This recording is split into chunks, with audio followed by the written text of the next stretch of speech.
So hello guys, good afternoon. Ako ay magluluto ng lunch ng aming napakabait kong alaga. So magluto ako ng pansered chicken. So ayan, tama ba yung pag-pronounce ko, pansered chicken?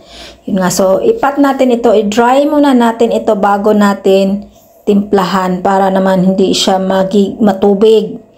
So tanggalin natin yung basa-basa. So yan, ganyan lang i-dry. So naglagay tayo ng salt. Table salt yung gamit ko. And then, so both side, lagyan natin ng asin. And then, meron din akong ground pepper. So, the same. Both side, kailangan siyang lagyan. And paprika powder. Yan, konti lang naman nilagay or depende sa desired amount na gusto niyong gamitin. So, iset aside na natin. And then, ito na yung aking sweet potato. Purple sweet potato. May luto na yan. So, ayan, alisan na, tanggalan natin ng balat. So, pangit naman pag hindi natin tanggalin yung balat, di ba? So, tanggalin lang natin mabuti ng balat. Napakasarap ng sweet potato na purple. So, napakamahal din ito, guys. Iba yung price nito kaysa doon sa mga ibang kulay ng sweet potato. Pero hindi ito Japanese. Kung na-Japanese pa ito, sobrang mahal na. So, ano ito? Siguro galing ito ng kapitbahay, ng bansang kapitbahay. So, ayan, i-mash natin yung ating purple sweet potato at luto na. Ayan, na-mash na natin lahat. So, syempre, kailangan pa na natin ng haluing mabuti yan. Maglagay tayo ng, instead of fresh milk, yung gamit ko naman ay coconut milk. So, ayan, naglagay din tayo ng asin. So, haluin lang natin ng haluin ng mabuti. Actually, first time ko itong lutuin. I-try ko lang kung magustuhan ko. Syempre, dapat magustuhan ng isa pang kakain, syempre. So, yung kakain ito, guys, yung bata, so, sanay naman siyang kumain ng mashed potato, pero yung potato talaga yung gamit ko, hindi yung sweet potato. Hindi pa naman mahilig kumain ng sweet potato yan. So, ito, i-try ko lang kung magustuhan niyan.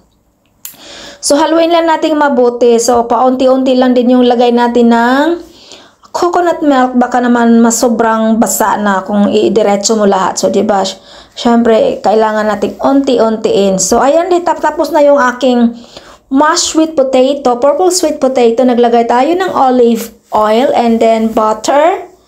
Yan, ihalo lang natin. And then, lutuin na natin yung ating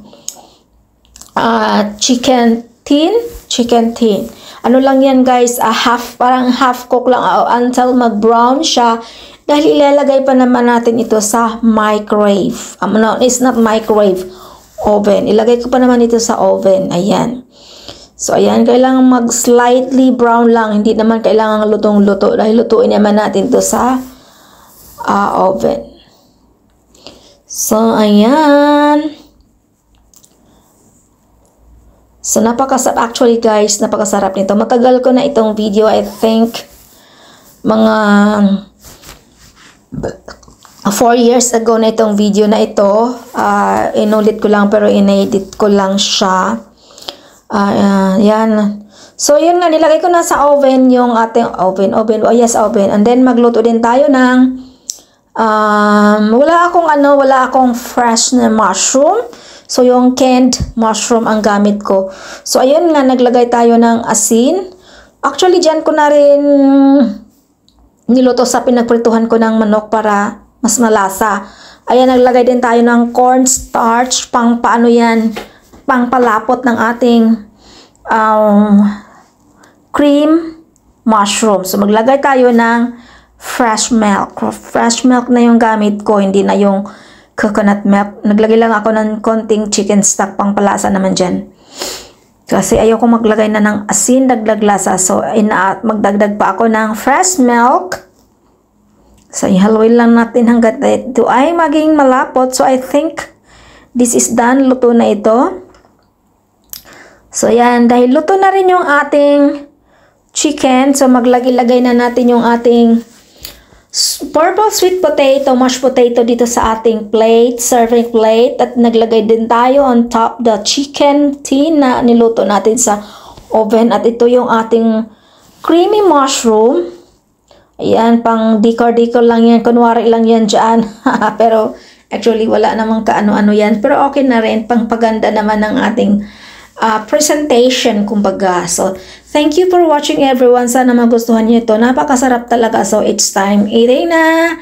It's time tikim-tikim. Napakasarap pala guys. Iba din pala pang lasa pag coconut milk. So, parehong first time kong ginawa. Coconut milk at saka yung purple sweet potato. Napakasarap niya asin. Hindi ako nagbibiro ha, pero subukan niyo. Talagang masarap naman.